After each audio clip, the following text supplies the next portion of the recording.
pati mentono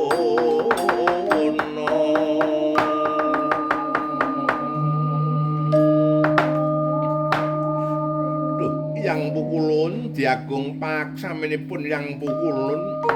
dene Palasara jugar mertapa dereng titiwancinipun inggih awit saking kagodha kelawan piyekipun mprit ingkang kemriyek kaliren jalaran boten dipun loloh kelawan babonipun temah Palasara gegancangan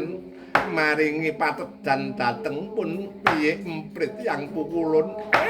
perkencang pak pong numpak odong-odong mudhun dawar blandong cekidut yo Palasara pranyata landhep panggrahitanira jeneng sira bisa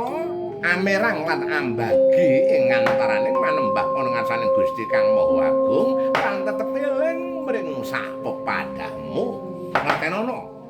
cindhile mrit mang sakjane ngono mung sak derma gegambara lan sanepan yaiku manungsa kang nandhang kekurangan oleh ento jeneng sira jroning manembah ngansaning Gusti Kang Maha Agung tetep eling lan tetulung mring sak pepadamu mula luhur wekasanira sak beja-bejane sing lali sing meksa beja kang eling lan waspada Palasara